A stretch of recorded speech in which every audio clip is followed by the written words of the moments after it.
नमस्कार दोस्तों, अगर आप इंडिया से बाहर सेटल होने का सोच रहे हो और आप थोड़े कंफ्यूज हो कि किस वीज़ा पे बाहर जाएं, क्या हम पीआर पे बाहर जाएं, क्या हम वर्क वीज़ा पे बाहर जाएं या फिर हम स्टूडेंट वीज़ा पे बाहर जाएं, तो ये सारे टाइप के वीज़ा क्या होते हैं कि लोगों के दिमाग में बहुत बड़ा एक कंफ्यूजन क्रिएट कर देते हैं और लोग सालों तक यही सोचते रहते हैं कि कौन सा वीज़ा उनके लिए बेस्ट है।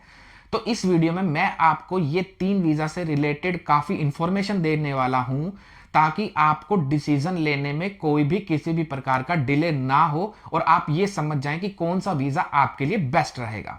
तो चलो वीडियो शुरू करते हैं। तो सबसे पहले हम बात करेंगे परमानेंट रेजिडेंसी की, जो कि है पीआर आपका।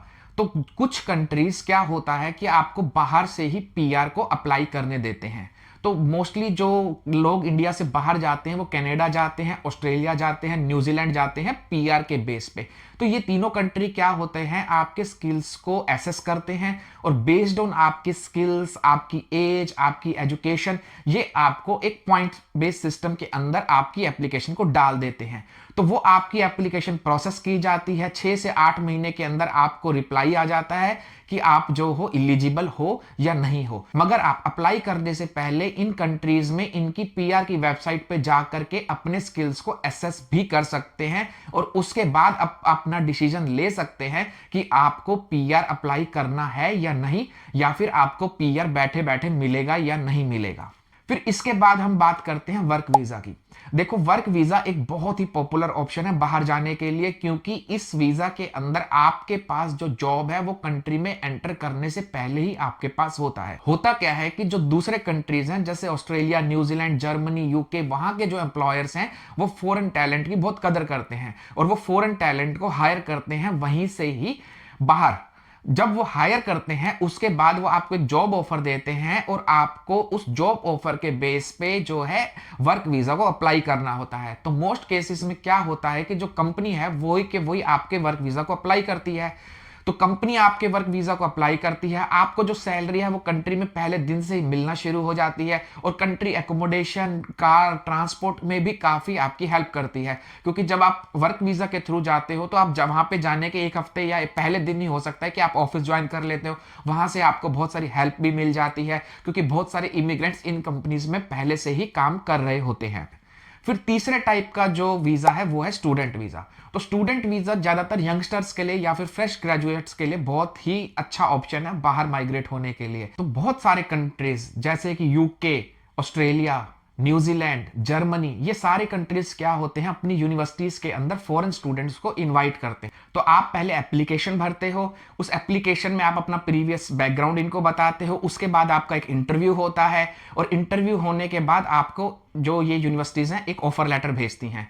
तो उस ऑफर लेटर के बेस पे आप जो है यूनिवर्सिटी को सिलेक्ट करते हो, क्या आप वो फीस दे पाते हो, नहीं दे पाते हो, ये सारी की सारी चीजें उसमें मेंशन होती हैं। फिर आपका एक स्टूडेंट वीजा लग करके आता है इमिग्रेशन डिपार्टमेंट के थ्रू।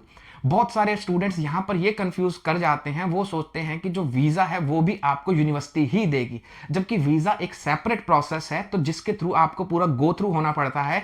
सिर्फ उस वीजा के अंदर जब आप स्टूडेंट वीजा भरते हो तो आप यूनिवर्सिटी का ऑफर लेटर लगाते हो और फिर अपना जो है सारे डॉक्यूमेंट्स लगाते हो, तब आपको स्टूडेंट वीजा मिलता है। तो कभी भी स्टूडेंट वीजा की एक्सपेक्टेशन आप यूनिवर्सिटी से मत रखना कि यूनिवर्सिटी ही आपका वीजा लगा करके देगी। अगर आपके पास ऑफर लेटर आ गया तो सारा कुछ हो गया। हो सकता है कि ऑफर लेटर आने के बाद भी वीजा जो है रिजेक्ट हो जाए या फिर वीजा जो है डिले हो जाए। डिले का मतलब यह है कि मान लो किसी जो स्टूडेंट है उसके पास एक ऑफर लेटर आया, उसने ऑफर लेटर के बाद जो है वीजा अप्लाई किया, ये लेट्स से कि अप्रैल या मई का महीना चल रहा था, फिर उसके बाद वीजा आते आते जो है सितंबर या अक्टूबर हो गया। तो उस केस में क्या हुआ, उसका जो जुलाई या जून का सेशन था वो निकल गया। अब वो बच्चा जो है अक्टूबर या नवंबर के वाले सेशन में जाकर के ज्वाइन करेगा। तो इसलिए जो है अगर आप जून या जुलाई में जाने का सोच रहे हो तो ये बिल्कुल राइट टाइम है, आप जो है स्टूडेंट वीजा और ये सारी प्रोग्रेस जो है आप अभी से शुरू कर दो।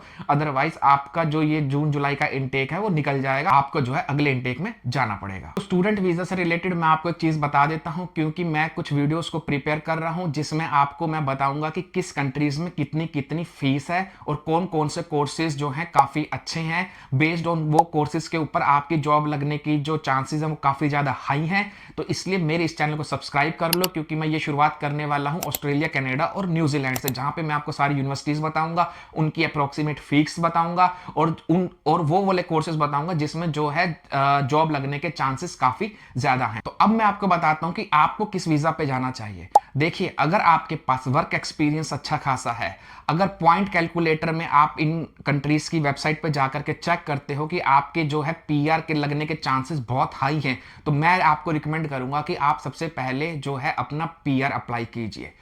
फिर उसके बाद अगर आपके पास एक्सपीरियंस सिर्फ 3-4 साल का ही है तो उस केस के अंदर आपके लिए वर्क परमिट, आप वहीं से बैठे बैठे जॉब ढूंढिए। अगर आपको जॉब मिल जाती है तो आप वर्क वीजा के थ्रू यहां पर आ जाइए। अगर आपके पास सिर्फ 1 या 2 साल का ही वर्क एक्सपीरियंस है या फिर आप बिल्कुल ही फ्रेश ग्रेजुएट हो तो यहां पर आकर के आपको 1 या 2 साल जो है वो पढ़ाई करनी पड़ेगी। उसके बाद आपको वर्क वीजा मिलेगा और उसके बाद आप पीआर अप्लाई करने के लिए एलिजिबल हो जाओगे। तो ये तो है फॉरेन में सेटल होने के लिए एक पाथवे। तो देखिए, जो पीआर है वो फ्लेक्सिबिलिटी के लिए बहुत ही अच्छा है, क्योंकि आप किसी भी एम्प्लॉयर के लिए रेस्ट्रिक्ट नहीं रह सकते। आप कभी भी जो है जॉब चेंज कर सकते हो। अगर कभी जॉब चली भी जाए तो यहाँ पे जो गवर्नमेंट है वो काफ़ी सपोर्ट भी करती हैं। सैलरी का कुछ परसेंटेज तक आपको इनिशियली 3 से 4 महीने तक प्रोवाइड भी करती हैं ताकि आपका सर्वाइवल यहाँ पर हो जाए।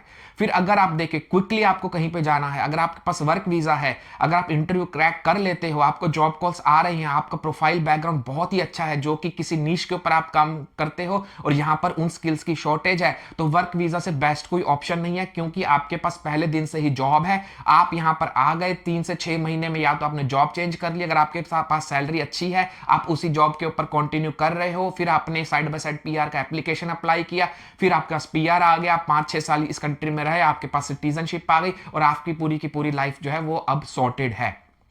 फिर उसके बाद जो तीसरा ऑप्शन है वो स्टूडेंट वीजा है। देखिए, ये बहुत ही क्विक ऑप्शन है। आपके पास जो भी है, आपके पास आपने प्रीवियसली स्टडी करी है, चाहे वो इकोनॉमिक्स हो, चाहे वो डिग्री हो, चाहे वो टेक्निकल हो, चाहे वो इलेक्ट्रॉनिक्स हो, आईटी हो, कोई भी हो, उसके थ्रू आप जो है यहाँ पर मास्टर्स के अंदर या फिर किसी कोर्स के अंदर एनरोल कर सकते हो। आपको स्टूडेंट फीस जो कि एक बहुत ज्यादा यहाँ पर होती है वो आपको पे करनी पड़ेगी। वो $20,000 से लेकर के 40, 50, 60, $1 लाख तक कुछ भी हो सकती है, depending on the course and the duration. इसलिए मैं आपको कह रहा हूं कि ऐसे कोर्स ड्यूरेशन के लिए मैं एक नया वीडियो बनाने वाला हूं, आप मेरे इस चैनल को सब्सक्राइब कर लीजिए। फिर उसके बाद आपको स्टूडेंट वीजा में एक फ्लेक्सिबिलिटी ये मिलती है कि जब आपका कोर्स पूरा हो जाता है तो यहां पर आपको कुछ टाइम के लिए वर्क परमिट मिलता है, चाहे वो 1 साल का हो या 2 साल का हो, जिसके लिए आप ओपन होते हो, आप किसी भी एम्प्लॉयर के लिए काम कर सकते हो। और स्टूडेंट वीजा के दौरान भी अगर आपको जब अपने खर्चे पूरे करने के लिए आप जो है पार्ट टाइम जॉब भी कर सकते हो। तो जैसे मैं ऑस्ट्रेलिया न्यूजीलैंड की बात करूं तो 20 घंटे पर वीक आप जो है पार्ट टाइम जॉब कर सकते हो। अगर आप मिनिमम वेज भी $31 यहाँ पे कमा रहे हो पर आवर के हिसाब से,